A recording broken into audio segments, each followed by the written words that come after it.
दोंडाईच्या नगरपालिका या निवडणुकीच्या ऐतिहासिक विजयाच्या या जल्लोष सभेमध्ये उपस्थित महाराष्ट्र राज्याचे पणन व राजशिष्टाचार मंत्री, या धुळे जिल्ह्याचे पालकमंत्री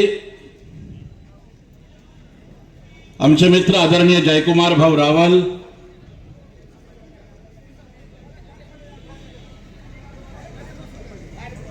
महाराष्ट्राचे माजी मंत्री तथा ज्येष्ठ नेते आमचे पितृतुल्य नानासाहेब डॉक्टर हेमंतजी देशमुख, मंचावर उपस्थित भारताचे माजी संरक्षण राज्यमंत्री माजी खासदार आदरणीय बाबासाहेब डॉक्टर सुभाषजी भामरे, माझे पितृतुल्य सतत माझ्या पाठीवर ज्यांचा प्रेमाचा आशीर्वाद असतो ते आदरणीय सरकार साहेब रावल,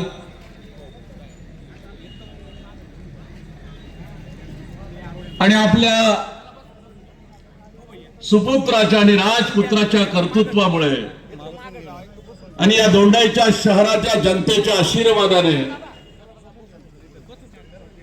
ज्या बिनविरोध नगराध्यक्षपदी निवडून आल्यात त्या आमच्या मातोश्री मासाहेब नयन कौरजी रावल, मंचावर उपस्थित ज्येष्ठ नेते विक्रम बापू, भारतीय जनता पार्टीचे आमचे सहकारी आमचे मित्र नारायण भाऊसाहेब, मंचावर सगळे उपस्थित पदाधिकारी आणि हजारोच्या संख्येमध्ये माझ्या समोर उपस्थित असलेल्या दोंडाईच्या शहरातील माझ्या माता भगिनी आणि तरुण मित्रांनो, आजपर्यंत आपण एखादं नगराध्यक्षपद, सरपंचपद, जिल्हा परिषदेचं सदस्यपद हे अनेक प्रयत्नांनी तुम्ही बिनविरोध झालेलं स्वातंत्र्यानंतरच्या इतिहासात ऐकलं असेल, बघितलं असेल. परंतु संपूर्ण 26 नगरसेवकांची नगरपालिका नगराध्यक्ष पदासह जनतेच्या इच्छेने, स्वेच्छेने, कुठल्याही दबावाला बळी न पडता, कुठल्याही प्रलोभनाला बळी न पडता, आपल्या नेत्याच्या नेतृत्वावर विश्वास ठेवून 26च्या 26 नगरसेवक आणि नगराध्यक्ष निवडून देणाऱ्या या मायबाप जनतेला माझा साष्टांग दंडवत आहे. साधी गोष्ट नाहीये. जयकुमार भाऊ, तुम्ही केवळ महाराष्ट्रातच नव्हे, धुळे जिल्ह्यात नव्हे, तर संपूर्ण भारतात तुम्ही इतिहास निर्माण केलेला आहे. आणि उद्या वेरूळला मुख्यमंत्री शांतिगिरी महाराजांना भेटायला येणार आहे. तिथं माझी पण भेट आहे. 3 मिनिटं 4 मिनिटं आम्हालाही दिलेत. मी नक्की सांगेल की माझ्या जिल्ह्याचा नेता जयकुमार भाऊ यांनी तुम्हाला सलामी दिली विजयाची. देवेंद्र भाऊ, या लागलेल्या नगरपालिकामध्ये एवढी उत्तम सुरुवात करून भारतीय जनता पार्टीचा आणि महायुतीचा आत्मविश्वास वाढवण्याचं काम या विजयामुळे जर कोणी केलं असेल जयकुमार भाऊ, तर ते तुम्ही केलंय. गेल्या 4 पंचवार्षिक मी जयकुमार भाऊंच्या प्रत्येक निवडणुकीत प्रचारासाठी येतो, इमाने इतवारे येतो. एकही निवडणूक अशी नाही की भाऊंचा लीड, भाऊंचं मताधिक्य कमी झालं. आणि या होण्याचं कारण मी अनेकदा माझ्या सोबत असलेल्या भारतीय जनता पार्टीच्या का आणि काँग्रेसच्या, राष्ट्रवादीच्या अनेक नेते माझे मित्र आहेत, आमदार खासदार, मी त्यांना सांगतो की 24 तास प्रत्येक दिवस त्यातले 18 तास 20 तास जनतेसाठी काम करणारा या 288 मध्ये कुठला आमदार असेल तर तो माझ्या दोंडाईच्याचा जयकुमार भाऊ हा नेता आहे. त्यांना चुगलीखोर माणसं आवडत नाही, त्यांना चापलुसी करणारा कार्यकर्ता आजूबाजू लुडबुड करणारा आवडत नाही, त्यांचे कान भरणारा माणूस त्यांना अजिबात चालत नाही. विकासाची कुठली भाषा जो करत असेल तो सामान्य कार्यकर्ता जरी असला तरी जयकुमार भाऊ त्याला जवळ घेतात, ही त्यांची खूबी आहे. आणि म्हणून प्रत्येक निवडणुकीत मागच्या निवडणुकीपेक्षा अधिकचं मताधिक्य जयकुमार भाऊ आजपर्यंत मिळवत आले. आणि यावेळेस तर त्यांनी इतिहास निर्माण केला. जातीच्या नावावर कसल्या तरी नावावर सत्तेच्या नावावर प्रस्थापित म्हणून कायम घराणेशाही म्हणून अनेकांनी बदनाम केलं, एकी केली, पण तरी सुद्धा या शिंदखेड आणि दोंडाईच्या जनतेने जयकुमार भाऊंना 1 लाखाच्या मताधिक्याने निवडून दिलं.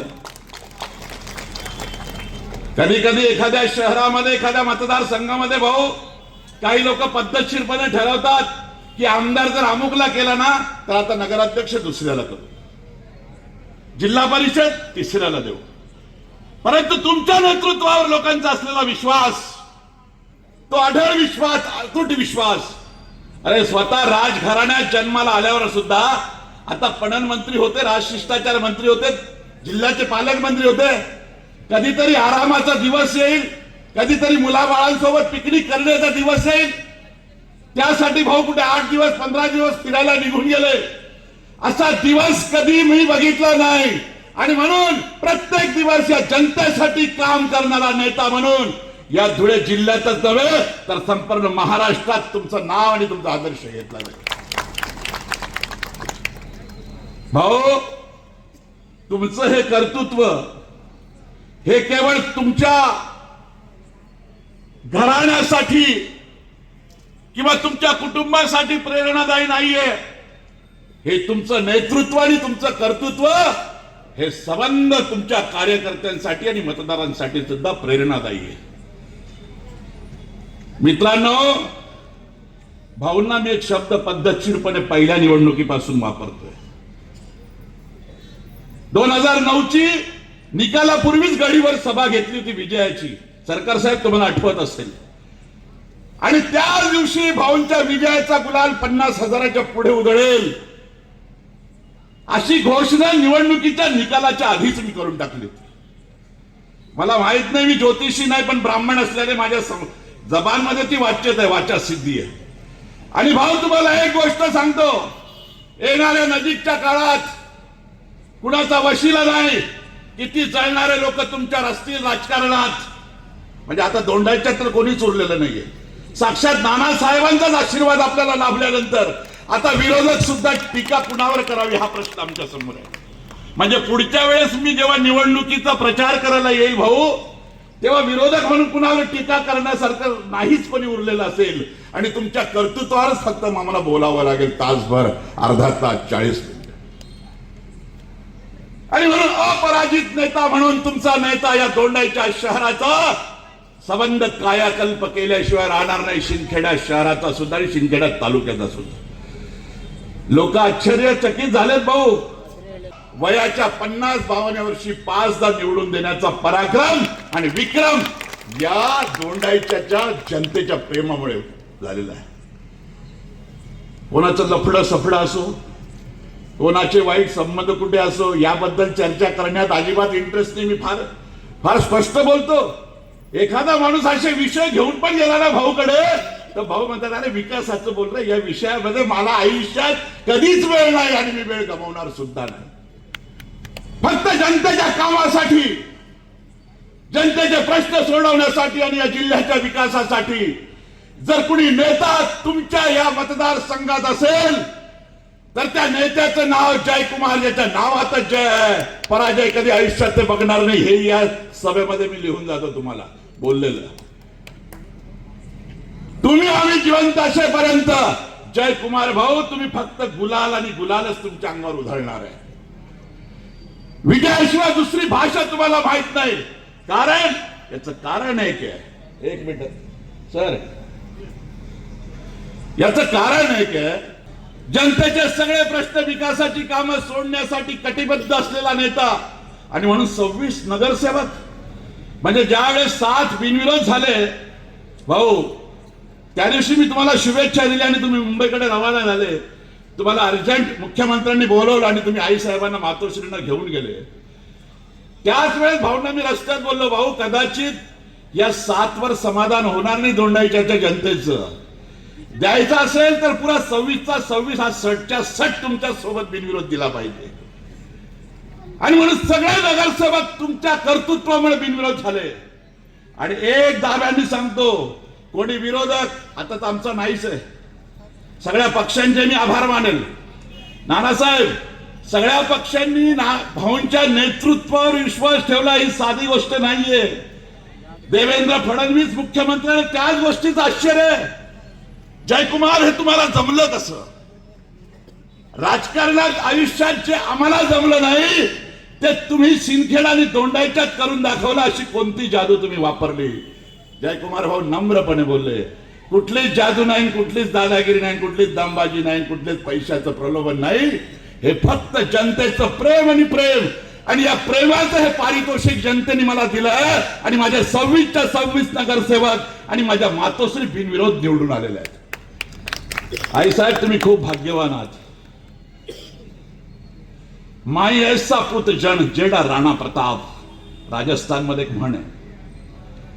कुठल्याही आईला जर विचारलं तर ती आई प्रत्येकाला म्हणते की माई ऐसा पुत जन जेडा राणा प्रताप. राणा प्रतापासारखं कर्तृत्व मी तुलना करत नाही, पण कर्तृत्व आणि विजयासाठीची घोडदौड ही खऱ्या अर्थाने तुमच्या रक्तातून त्यांना आली. सरकार साहेब, तुम्ही धन्य आहात. अशा सुपुत्राला तुम्ही जन्म दिला की नुसतं नाव तुम्ही जयकुमार ठेवताना ईश्वराने तुम्हाला काय सद्बुद्धी दिली असेल, काय संकेत असतील की जो माणूस आयुष्यात कधी पराभव बघणार नाही त्याचं नाव सरकार साहेब तुम्ही जयकुमार ठेवलं. हे तुम्हाला मी खऱ्या अर्थाने काय सुचलं असेल त्यावेळेस, काय ईश्वराने तुम्हाला तो संकेत दिला असेल.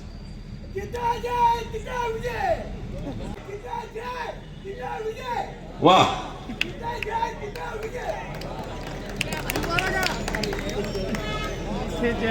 भाऊ तुमच्यावर हा शेर आहे. हा त्या दिवशी पण मी सांगितलं होता. आणि दोंडाईच्या जनता या शेरचा रील बनवून सगळीकडे पाठवा. खुदी पे और खुदा पे यकीन रखता है. खुदी पे, अहमद भाई, खुदी पे और खुदा पे यकीन रखता है, जहन में सोच में ईमान रखता है. खुदी पे और खुदा पे यकीन रखता है, जहन में सोच में ईमान रखता है. फलक की सारी उड़ानें उसी की होती है. फलक की सारी उड़ानें उसी की होती है जो अपने पांव के नीचे जमीन रखता है, जो अपने पांव के नीचे जमीन रखता है. या 5 पंचवार्षिक मध्ये कधी हवा डोक्यात शिरली नाही, शिरू दिली पण नाही. म्हणजे सामान्य कार्यकर्त्यासोबत चहा पिताना प्रचाराच्या वेळेस त्यांच्या सोबतच बसून गप्पा मारताना खुर्ची असेल नसेल, फार मोठा लवाजमा पाहिजे किंवा मला गालीच्याच पाहिजे किंवा मला अशी आरामशीर खुर्चीच पाहिजे, कारण खुर्ची टिकवायचीच असेल आयुष्यात तर ती जनतेने बहाल केलेली खुर्ची असली पाहिजे, यावर जयकुमार भाऊंचा विश्वास आहे. म्हणून साध्या पद्धतीने जगणारा हा राजकुमार, हा युवा राजनेता स्वतः चांदीचा चमचा तोंडात घेऊन जन्माला आले तरी सुद्धा सर्वसामान्य माणसांच्या सुखासाठी, समृद्धीसाठी आणि त्यांच्या विकासासाठी आयुष्यभर झटणाऱ्या जयकुमार भाऊंना असेच भरभरून आशीर्वाद द्या. आणि नानासाहेब, तुमचे विशेष धन्यवाद मान्य करतो मी. आज तुम्ही या ज्येष्ठत्वाला पोहोचलात की या वयात विरोधात बोलण्याचं कामच तुम्ही ठेवलं नाही. आम्हाला फार फार धन्यवाद. तुमचा आशीर्वाद आमच्या पाठीशी आणि आमच्या जयकुमार भाऊच्या आणि या जनतेच्या पाठीशी असू द्या, एवढंच कळकळीचं आव्हान करतो. आणि जयकुमार भाऊ, या 4 महिन्याच्या आत इतक्या मोठ्या खात्याची जबाबदारी खांदेपालट झाल्यानंतर तुमच्यावर येणार आहे, हा संकेत मी या ठिकाणी देऊन जातो. तो जय हिंद, जय महाराष्ट्र.